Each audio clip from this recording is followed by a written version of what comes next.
Good afternoon aspirants. आप सभी लोगों का स्वागत है रैंक सिक्योर आईएएस एकेडमी में। मैं आप लोगों की एजुकेटर पायल गुप्ता। हम लोग एम लक्ष्मीकांत की सीरीज़ को कर रहे थे और उसे ही आगे बढ़ाएंगे। अभी तक हम पार्लियामेंट चैप्टर को कवर कर रहे थे, पार्लियामेंट चैप्टर को ही आगे बढ़ाएंगे, ठीक है। उसके अंदर हमने पासिंग ऑफ बजट देख लिया था। उससे पहले आप लोगों को जानकारी दे दूं, अगर आपने अनअकैडमी प्लस को सब्सक्राइब नहीं किया है then do subscribe using referral code rank 10 referral code को यूज़ करके आप लोग अनअकैडमी प्लस को सब्सक्राइब कीजिए। अनअकैडमी प्लस के बहुत सारे फ़ायदे हैं। आप इंडिया के टॉप एजुकेटर से पढ़ सकेंगे अपने घर पे बैठे। हिंदी, इंग्लिश, बायलिंगुअल किसी भी लैंग्वेज में आप अपने कोर्स कीजिए। लेट नाइट कोर्स करना है, 2 साल का, 1 साल का, 1 महीने का कोर्स करना है, जैसा कोर्स आप चाहते हैं आपको वैसा कोर्स उपलब्ध कराया जाएगा। 100% सिलेबस कवरेज मिलेगा। टेस्ट सीरीज़ भी इंक्लूड होगी, ऑप्शनल भी इंक्लूड होगा, इंटरव्यू भी इंक्लूड होगा। डेली आंसर राइटिंग प्रैक्टिस होती है, ऐसे राइटिंग प्रैक्टिस होती है, आपकी परफॉर्मेंस को एनालाइज करवाया जाएगा। मतलब फुल फ्लेजेड तैयारी आप लोगों की घर बैठे अनअकैडमी प्लस करवाएगा। आपको करना क्या है, रैंक 10 रेफरल कोड यूज़ करना है, ये जो आप स्क्रीन पे देख रहे हो, ठीक है। इस रैंक 10 रेफरल कोड को यूज़ करके आपको 10% का डिस्काउंट मिलेगा। जितनी भी यूपीएससी की ई-पीडीएफ स्टैंडर्ड बुक्स होती है उसकी ई-पीडीएफ आप लोगों को दी जाएगी। आरती मैम पर्सनली आपको गाइड करेंगी किस तरीके से तैयारी करनी है, और साथ में उनके हैंड रिटन नोट्स भी आप लोगों को दिए जाएंगे। तो इतने सारे बेनिफिट्स रैंक 10 रेफरल कोड को यूज़ करने के हैं। अगर कोई भी डाउट अनअकैडमी के रिगार्डिंग है या रैंक 10 के रिगार्डिंग है या कोई और बात आप करना चाहते हैं आपकी पढ़ाई से संबंधित, आप डिस्क्रिप्शन बॉक्स में कॉन्टैक्ट नंबर गिवन है, वहाँ पर कॉल करके अपने डाउट्स को क्लियर कर सकते हैं। हम अपने सेशन में आगे बढ़ते हैं। हमने बजट को डिस्कस कर लिया था, किस तरीके से बजट जो है वो पास होता है, फाइनेंस बिल क्या होता है, चार्ज एक्सपेंडिचर क्या होता है, उसे देख लिया था। अब हम वोट ऑन अकाउंट की तरफ आगे बढ़ते हैं। देखिए ये एक रिकॉर्डेड सेशन है, ठीक है। आप अपने डाउट्स जो है, मुझे पता है आपके जहन में बहुत सारे डाउट्स उठने वाले हैं, प्लीज़ उन डाउट्स को अपनी लाइव चैट में लिखते रहें। लाइव चैट मिस हो जाए, जो रिकॉर्डेड देख रहे हैं वो लोग क्या करें, जिस भी समय किसी ने जो भी वीडियो देखी है आप कमेंट सेक्शन में अपना डाउट पूछ लेना, मैं नेक्स्ट वीडियो में उसको कंसीडर कर लूँगी, ठीक है। तो वोट ऑन अकाउंट क्या होता है ये समझिए। आपको पता है अपना फाइनेंशियल ईयर कब से कब तक चलता है। फाइनेंशियल ईयर आपको पता होगा 1 अप्रैल से 31 मार्च तक चलता है, ठीक है। यानी कि 1 अप्रैल 2019 से 31 मार्च 2020 तक ये एक फाइनेंशियल ईयर है। इसी तरीके से हर साल 1 अप्रैल से 31 मार्च तक फाइनेंशियल ईयर चलता है, ठीक है। अब पहले क्या होता था और अब क्या है, मैं पहले की आपको कंडीशन बता रही हूँ। पहले होता था 28 फरवरी 2019 को, मान लीजिए बजट पेश हुआ। पहले आपको पता है last working day of February को बजट पेश होता था, 28 फरवरी 2019। अब इस दिन बजट इंट्रोड्यूस हुआ। अब इसके ऊपर जनरल डिस्कशन होगी, फिर 3-4 हफ्तों के लिए सेशन को हटा दिया जाता है, ठीक है। जो भी प्रोसेसिंग है मैंने आपको बताई हुई है बजट के अंदर, आप उसको सुन सकते हैं। और लास्ट में जाके एप्रोप्रिएशन बिल पास होता है। एप्रोप्रिएशन बिल पास होने के बाद ये एप्रोप्रिएशन एक्ट बनता है। जब तक एप्रोप्रिएशन एक्ट पास नहीं होता तब तक कोई भी मंत्रालय बजट में से पैसे को नहीं निकाल सकता, कंसोलिडेटेड फंड ऑफ इंडिया से पैसे को नहीं निकाल सकता अपने आगे के खर्चे को चलाने के लिए। इस सारे समय में हमें कितना समय लग जाता है, इस सारी प्रोसेस में लगभग 2 से 2.5 महीने का समय हमें लग जाता है। अब आप 28 फरवरी 2019 में 2 से 2.5 महीने का समय ऐड करके देखो क्या आ जाएगा। मार्च 2019, यानी मैं मान रही हूँ 28 मार्च 2019 आ गया, फिर उसके बाद 28 अप्रैल 2019 आ गया, ठीक है। और लगभग 2.5 महीने अगर मैं ऐड करूँ तो मेरे पास मिड में आ जाएगा 2019 का, ठीक है, 2019 का। जो 2018 वाला बजट बना होगा वो कहाँ से कहाँ तक लागू होगा, 1 अप्रैल 2018 से 31 मार्च 2019 तक। समझ रहे हो आप? जो 2018 का बजट था वो किस फाइनेंशियल ईयर के लिए बना था, फरवरी 2018 में पास हुआ, और मतलब पेश हुआ, इंट्रोड्यूस हुआ, और 1 अप्रैल 2018 से 31 मार्च 2019 तक उसके पैसे को खर्च किया जाएगा। लेकिन जिस समय इसको पेश कर रहे हैं, यानी जो अगले साल का बजट आया 2018 का, कहाँ तक खर्चा चलेगा, 31 मार्च 2019 तक उसका खर्चा चलेगा। यानी कि 31 मार्च 2019 से पहले ही हमारा 2019 का जो बजट है, यानी जो नेक्स्ट ईयर का बजट है, वो पेश हो जाना चाहिए। 28 फरवरी 2019 को उसको इंट्रोड्यूस किया और उसका एप्रोप्रिएशन एक्ट पास होते होते हम मिड में 2019 तक पहुंच गए। अपने पास खर्चा कब तक का था? 31 मार्च 2019 का था। ये खर्चा कब सुनाया गया था? 2018 में बताया गया था। 2018 का एप्रोप्रिएशन एक्ट से 31 मार्च 2019 का राशन पानी अपने पास था, खर्चा था। लेकिन अब इस 31 मार्च 2019 से लेके, ठीक है, मिड में 2019 ये वाला समय, ये समय कैसे चलेगा? इसके लिए तो अपने पास कोई पैसा है नहीं, क्योंकि जो इस दिन जो बजट इंट्रोड्यूस हुआ है वो तो मिड में जाके कहीं एप्रोप्रिएशन एक्ट हमें पास होता हुआ मिल रहा है, 2-2.5 महीनों के बाद मिलेगा। तो इन 2 महीनों के बीच में हमारा खर्चा कैसे चलेगा, उसे कहते हैं वोट ऑन अकाउंट। यानी कुछ खर्चे ऐसे हैं जो हमें पता है होंगे ही होंगे, जैसे गवर्नमेंट एम्प्लॉयज की सैलरी देना, जैसे जितने भी फौजी के अंदर हैं लोग उनकी सैलरी देना, बहुत सारे जैसे ऑयल इंपोर्ट करना, बहुत सारे ऐसे खर्चे हैं जो हमारे होंगे ही होंगे। तो इन 2 महीनों के अंदर खर्चा कैसे होगा, उस खर्चे को कहते हैं वोट ऑन अकाउंट। इसके अंदर सिर्फ एक्सपेंडिचर होता है, रिसिप्ट नहीं होती, इनकम नहीं होती। और इसको कितना मान लिया जाता है? टोटल बजट का 1/6 पार्ट ऐसा मान लिया जाता है, वोट ऑन अकाउंट में पहले ही निकाल दो। तो बजट इंट्रोड्यूस होने से पहले ही बजट का टोटल अमाउंट तय कर लिया जाता है फाइनेंस ऑफ मिनिस्टर के द्वारा कि हमारे पास इतने लाख करोड़ रुपए हैं। उसका 1/6 अमाउंट जो है वोट ऑन अकाउंट कह दिया जाता है, जो इन 2 से 2.5 महीनों के लिए, 2 से 2.5 टाइम पीरियड के बीच में चलेगा, ठीक है। और वो बहुत जल्दी से पास हो जाता है, इसे कहते हैं वोट ऑन अकाउंट। उम्मीद करती हूँ आपको समझ आया होगा। अगर अब भी किसी एस्पिरेंट को समझ नहीं आया है, प्लीज़ मुझे कमेंट सेक्शन में बता देना, मैं उस एस्पिरेंट को बता दूंगी क्या होता है वोट ऑन अकाउंट। अब हम पार्लियामेंट्री कन्वेंशंस, पार्लियामेंट्री प्रोसेसिंग की बात करते हैं। देखो, आपको पता होगा कि पार्लियामेंट के काम करने के नज़रिए को क्या कहते हैं? सेशन, कि अब सेशन है, अब सेशन नहीं है। तो 2 सेशन के बीच में, जैसे मान लो कोई एक सेशन चल रहा है, सेशन का मतलब क्या है कि इस समय संसद के अंदर, इस समय पार्लियामेंट के अंदर जितने भी एमपीज हैं वो मिलते हैं और अपनी अपनी बातों को डिस्कस करते हैं, अपने अपने बिल जो है वो बिल को एक्ट के रूप में तब्दील कराते हैं, यानी बिल को इंट्रोड्यूस करते हैं, पास करते हैं, प्रेसिडेंट का एसेंट मिलता है। इस पूरी प्रोसेस को क्या कह देते हैं? एक सेशन।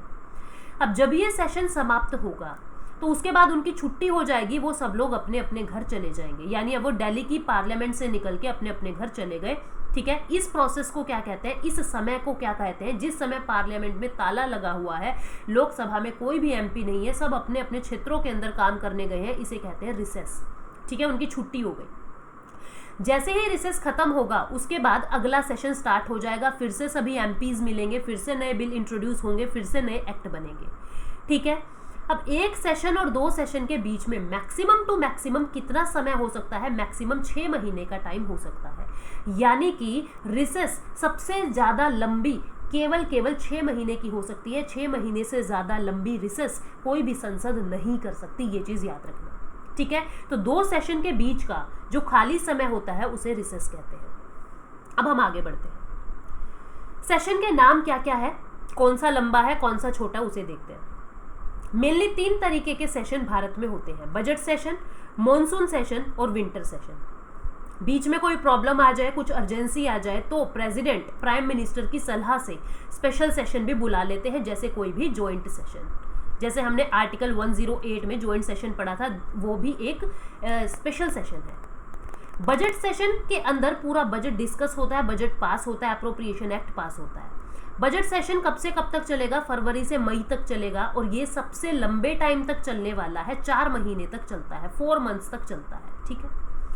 उसके बाद होता है मॉनसून सेशन, जो हमारा सेकंड सेशन होता है, ये जुलाई से सितंबर तक चलेगा और ये एक मीडियम है, मतलब कि 3 महीने तक चलेगा, जुलाई, अगस्त, सितंबर। ना तो बहुत ज़्यादा लंबा है, ना ही बहुत ज़्यादा छोटा है। विंटर सेशन हमारा शॉर्टेस्ट सेशन होता है और ये केवल 2 महीने के लिए चलता है, नवंबर और दिसंबर। इस बीच कुछ अर्जेंसी है तो स्पेशल सेशन होता है। ज़रूरी नहीं है कि तीनों सेशन एक साल में हो, लेकिन कम से कम एटलीस्ट 2 सेशन करवाने ज़रूरी है, एटलीस्ट 2 सेशंस कराने ज़रूरी है, क्योंकि मैक्सिमम रिसेस केवल 6 महीने की हो सकती है। तो कम से कम 2 बार सभी एमपीज को मिलना पड़ेगा सेशन करने के लिए, ठीक है। प्री के अंदर पूछ रहे लॉन्गेस्ट सेशन कौन सा है, शॉर्टेस्ट सेशन कौन सा है, कौन सा सेशन कब से कब तक चलता है, आप बता सकते हैं। अब हम आगे देखते हैं इनका प्रोसेस चलता कैसे है। मैं बिल्कुल आपको ग्राउंड की रिपोर्ट दे रही हूँ। सबसे पहले क्या होता है, देखो जब भी कोई सेशन गठित करना होता है उससे पहले स्पीकर क्या करेंगे, एक बिजनेस एडवाइजरी कमेटी को अपॉइंट करते हैं। इसका काम क्या है, ये एडवाइज करेंगे कि पूरी ये एक कैसी कमेटी है, इसको अपॉइंट किया है स्पीकर ने, और ये एडवाइज करेंगे कि अब की बार जो सेशन मिलेगा उसके अंदर क्या बातें होंगी, कौन कौन से बिल्स इसके अंदर इंट्रोड्यूस होंगे। ये एजेंडा तैयार करते हैं आने वाले सेशन के लिए, और ये एजेंडा तैयार कैसे करते हैं, वोटिंग से नहीं करते, कंसेंसस से करते हैं, आपस के सामंजस्य से करते हैं, ठीक है, आपस की बातों से करते हैं, ये डिसाइड कर लेंगे। बिजनेस एडवाइजरी कमेटी के बारे में समझो। इसके जो चेयरमैन होंगे, इस कमेटी के जो चेयरमैन होंगे वो कौन है, वो खुद लोकसभा के स्पीकर इसके एक्स ऑफिशियो चेयरमैन होते हैं। क्योंकि जो भी सेशन के प्रिजाइडिंग ऑफिसर हैं, जैसे लोकसभा की बात करें तो स्पीकर, सारा डेकोरम उन्हें ही मेंटेन रखना है, तो वो ही एजेंडा को डिसाइड करेंगे। याद रखें, बिजनेस एडवाइजरी कमेटी के चेयरमैन स्पीकर ही होंगे।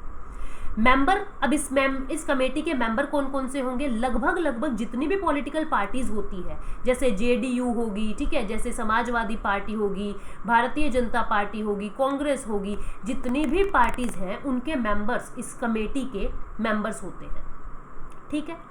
डिसीजन कंसेंसस से लिया जाएगा और appointed before every session by speaker. हर सेशन से पहले, मॉनसून सेशन से पहले, विंटर सेशन से पहले, बजट सेशन से पहले बिजनेस एडवाइजरी कमेटी को गठित किया जाता है, अपॉइंट किया जाता है स्पीकर के द्वारा, ठीक है। ये बताएंगे कि एजेंडा क्या होगा, इस सेशन में हमें क्या क्या बातें करनी है। अब देखो क्या होता है, जो भी प्रिजाइडिंग ऑफिसर होता है, चाहे वो राज्यसभा में हो चाहे वो लोकसभा के अंदर हो, दो शब्द आप लोग पढ़ेंगे, एडजर्नमेंट और एडजर्नमेंट सीने डाई।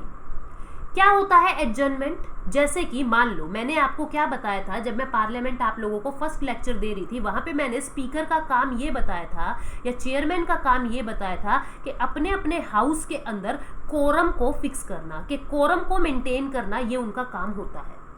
अगर कोरम मेंटेन नहीं हुआ, यानी टोटल स्ट्रेंथ के 1/10 मेंबर अगर नहीं पहुंचे हैं, तो वहां पे मीटिंग नहीं होगी, वो सेशन नहीं होगा, यानी उस दिन मीटिंग नहीं होगी पार्लियामेंट के अंदर।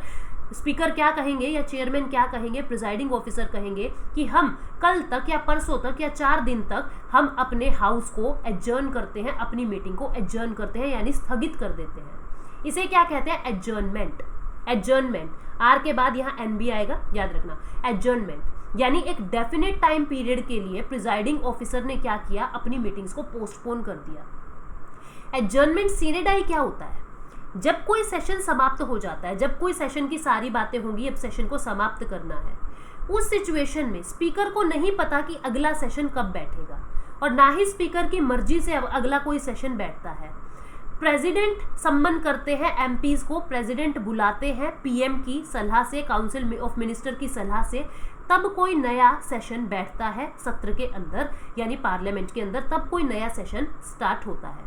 तो जब एक सेशन समाप्त हो जाता है तो स्पीकर क्या कहते हैं या प्रिजाइडिंग ऑफिसर क्या कहते हैं, स्पीकर या चेयरमैन कोई भी अपने अपने हाउस के अंदर, कि हम अपने इस हाउस को एडजर्नमेंट सीने डाई कर रहे हैं, यानी मुझे नहीं पता कि अब आगे कब मिलेंगे, मैं आपको एक फिक्स डेट नहीं बता रहा, फॉर इनडेफिनेट टाइम के लिए अगर आप अपने सेशन को स्थगित कर देते हो, उसे कहते हैं एडजर्नमेंट सीने डाई, ठीक है।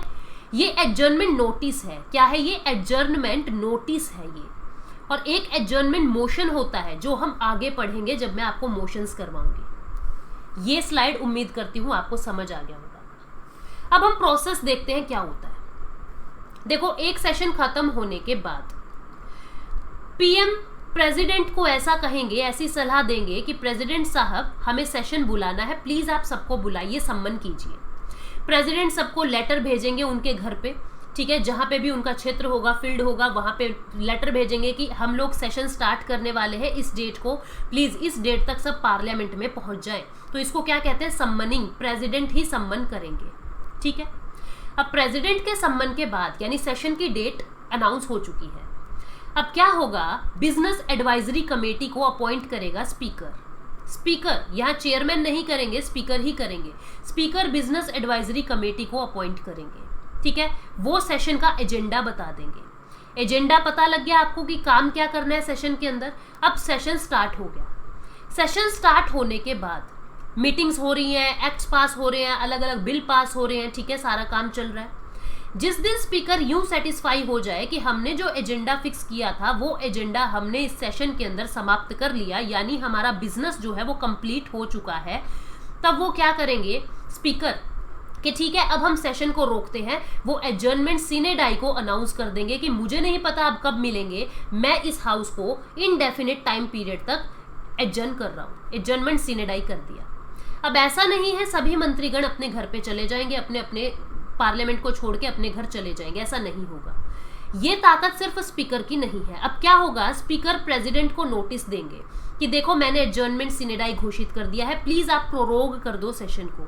सम्मन किया प्रेसिडेंट ने, यानी जितने भी एमपीज हैं उनको बुलाया था प्रेसिडेंट ने ही उनको लेटर डाल के बुलाया था और प्रेसिडेंट ही उनको प्रोरोग कर रहे हैं कि ठीक है ये सेशन, थैंक यू आप आए इस सेशन के अंदर और आपने इतनी अच्छी मीटिंग्स की और अब हम इस सेशन को प्रोरोग कर रहे हैं, यानी अब हम इसको समाप्त कर रहे हैं। ठीक है, प्रेसिडेंट नोटिस से प्रोरोग कर देंगे और फिर वो सेशन समाप्त माना जाएगा।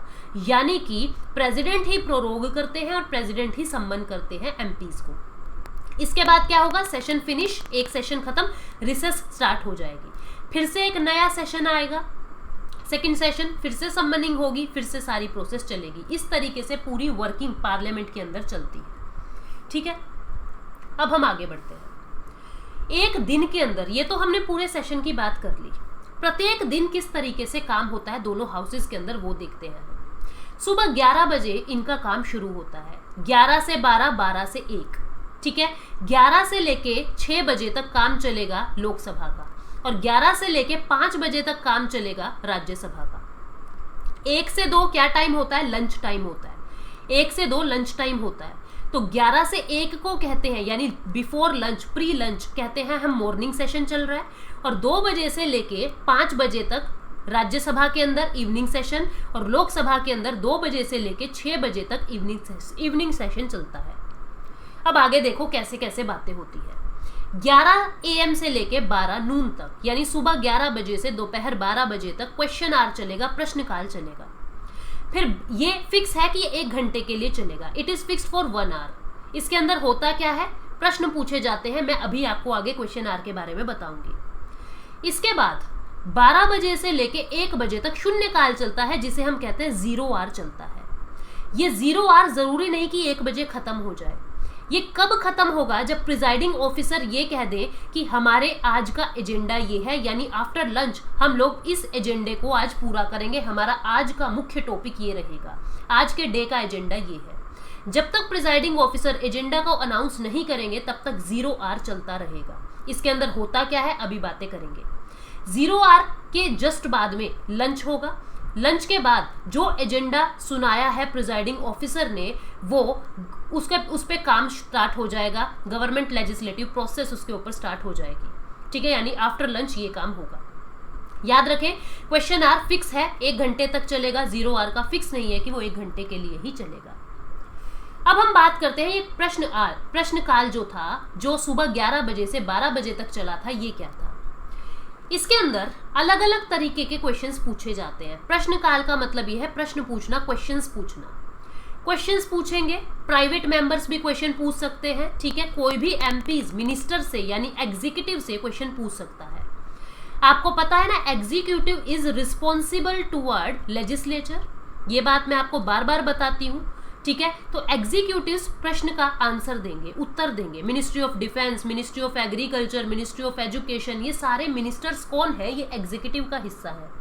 और इनसे मेंबर ऑफ पार्लियामेंट्स क्वेश्चन पूछेंगे कि आप ये पॉलिसी लेके तो आए हो, इससे क्या फायदा होगा, आप ये क्यों लेके आए हो, ये खर्चा कहाँ हुआ, वो खर्चा कहाँ हुआ। इस तरीके से इनसे प्रश्न पूछे जाएंगे।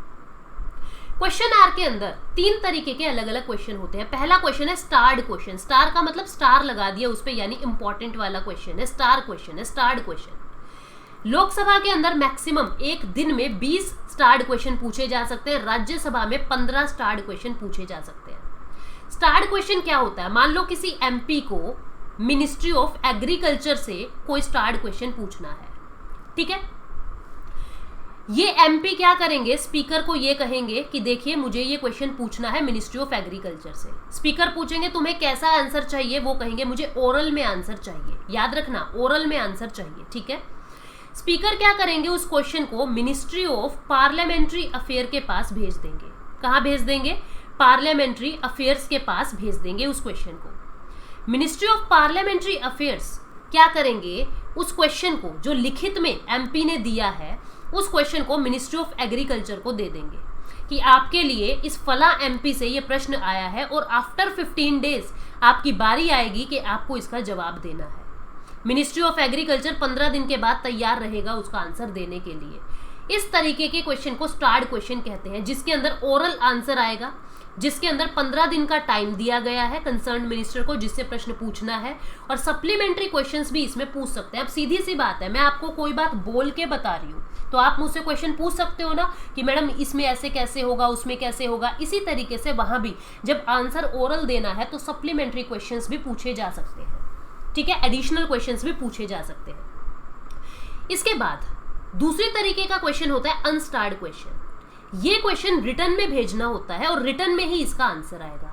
ये हमने भेजा तो था रिटर्न में, लेकिन इसका आंसर देना था ओरल में। ये रिटर्न में जाएगा, यानी कि मेंबर ऑफ पार्लियामेंट ने किसी भी, चाहे ये कोई प्राइवेट मेंबर हो, चाहे कोई मिनिस्टर हो, कोई भी एमपी हो, किसी मिनिस्टर से क्वेश्चन पूछ रहा है, ठीक है। अब ये क्या करेगा, अपने प्रश्न को लिख के स्पीकर के पास पहुंचा देगा या चेयरमैन के पास पहुंचा देगा।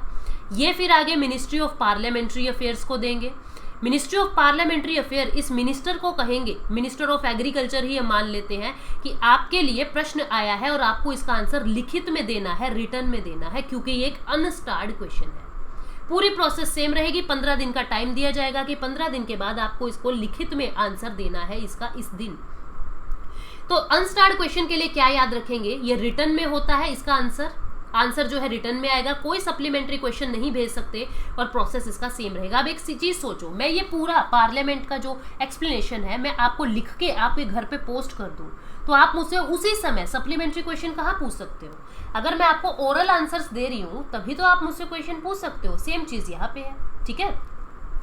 तीसरे तरीके का प्रश्न होता है शॉर्ट नोटिस क्वेश्चन। इसके अंदर क्या होता है, अब 15 दिन का समय नहीं है, 10 दिन का ही नोटिस दिया जाएगा उसको और कहा जाएगा मंत्री से कि भैया आपको ओरल में ही देना है, कोई पब्लिक इंपॉर्टेंस का क्वेश्चन है, प्लीज आप इसको ओरल में ही आंसर करें, 10 दिन का आपके पास समय है। इसमें भी सप्लीमेंट्री क्वेश्चंस जो है वो पूछे जा सकते हैं। तो प्रश्न काल जो है, क्वेश्चन आर, इस तरीके से ये 1 घंटा चलेगा, इसमें 3 तरीके के प्रश्न पूछे जा सकते हैं। इसके बाद होता है 0R। 0R क्या है, ये आपकी लक्ष्मीकांत में भला ही लिखा हुआ है कि 0R मेंशन नहीं है रूल ऑफ प्रोसीजर में, लेकिन ये सच है कि 0R रूल ऑफ प्रोसीजर के अंदर, पार्लियामेंट्री प्रोसीजर के अंदर मेंशन्ड है। इसके अंदर क्या होता है, ये जस्ट आफ्टर क्वेश्चन आर होगा, इमीडिएटली आफ्टर क्वेश्चन आर होगा। इसके अंदर क्या होता है, किसी भी इंपॉर्टेंट मैटर को रेज कर दिया जाता है, स्पीकर को उस सुबह 9 बजे, 9:30 बजे, 9:45 बजे तक उनको स्पीकर को बता दिया जाएगा कि आज हम 0R के अंदर इस मैटर को उठाना चाहते हैं। स्पीकर कहेंगे, स्पीकर उनको परमिट करेंगे तो वो उस मैटर को 0R में उठाते हैं। यही वो समय होता है जिस समय सबसे ज़्यादा लड़ाइयाँ होती है। कोई पर्टिकुलर मैटर पे डिस्कशन हो रही है, ठीक है, कोई भी इसके ऊपर डिस्कस कर सकता है, इसे हम 0R या इनफॉर्मल भी कहते हैं, क्योंकि कोई फॉर्मेलिटी नहीं है, कोई भी इस पे प्रश्न पूछ सकता है, कोई भी इसके अंदर डिस्कशन कर सकता है, ठीक है। ये 1962 से स्टार्ट हुआ है, इसे कहते हैं 0R। अब मोशंस क्या होते हैं, अगर पार्लियामेंट में कुछ भी डिसीजन लेना हो, पार्लियामेंट में अगर ऐसा डिसीजन भी लेना हो कि हमें जो एसी है वो कौन सी कंपनी का लगवाना है, तो भी उसके ऊपर मोशन पास होगा। मोशन क्या होता है, किसी भी चीज के ऊपर डिबेट, डिस्कशन और वोटिंग करवाना मोशन कहलाता है।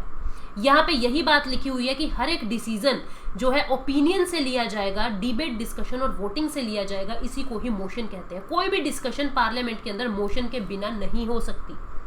तो कौन कौन से मोशंस हैं, इन्हें हम देख लेते हैं। सबसे पहला है प्रिविलेज मोशन। प्रिविलेज क्या है, विशेष अधिकार, कुछ विशेष चीजें, कुछ विशेष पावर्स मेंबर ऑफ पार्लियामेंट्स को होती है।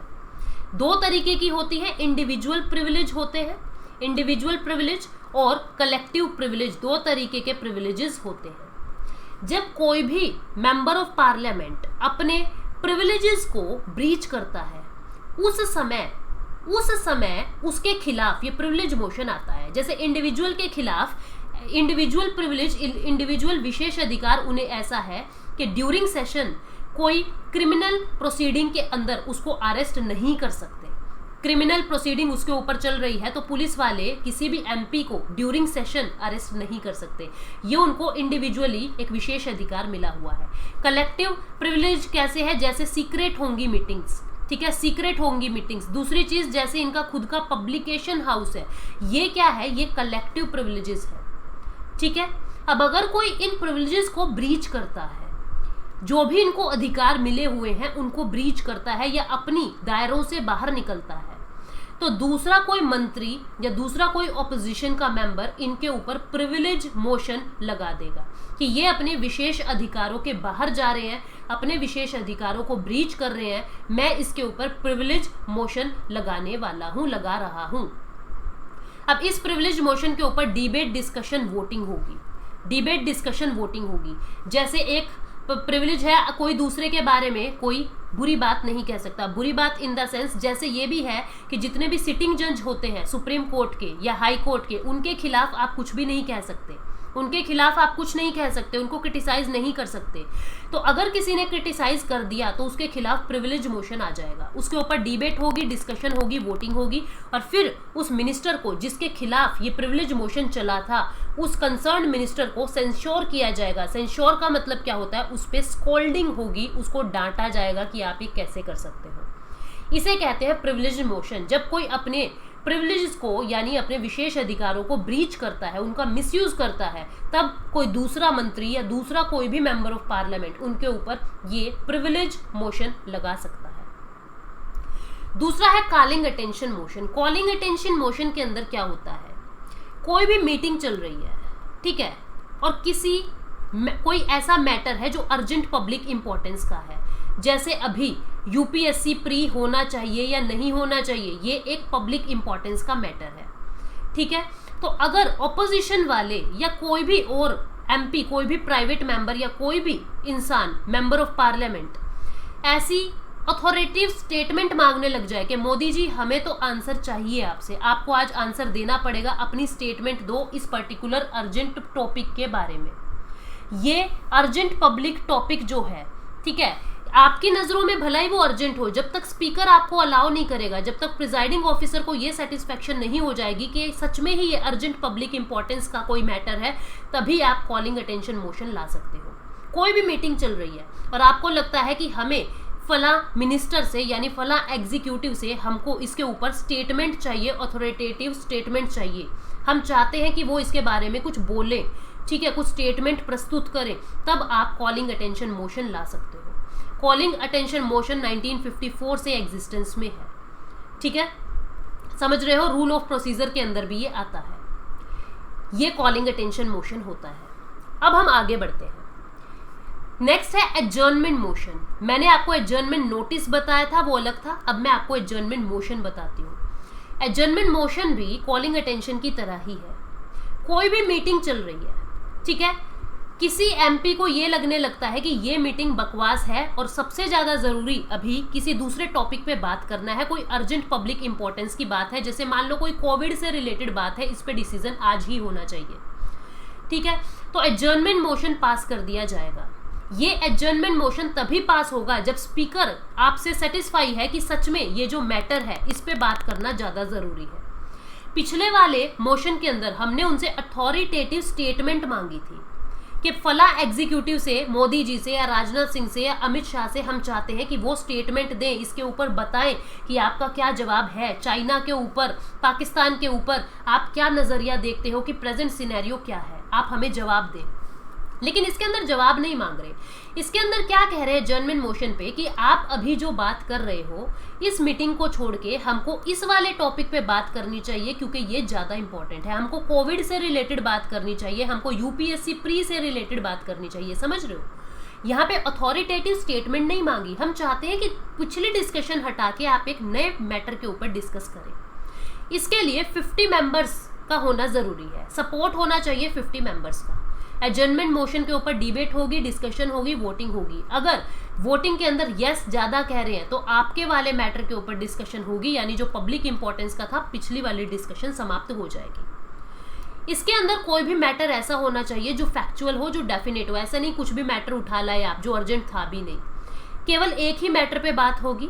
कोई स्पेसिफिक मैटर होना चाहिए रिसेंट अकरेंस का, यूं नहीं आप 5 साल पुरानी बात को उधेड़ रहे हो, ठीक है। Note raise question of privilege, किसी के विशेष अधिकारों की बातों को आप नहीं छेड़ेंगे। यहाँ पे सेम सेशन के अंदर it should not revive discussion on a matter that has been discussed in same session, मतलब कोई ऐसे मैटर को आप नहीं उठाएंगे जो ऑलरेडी इसी सेशन के अंदर डिस्कस हो चुका है। फिर से आप उसी मैटर को नहीं लेके आएंगे, वो ऑलरेडी डिस्कस हो चुका है। अब आप किसी के लिए एडजर्नमेंट मोशन लाके उसको फिर से डिस्कस मत करवाइए।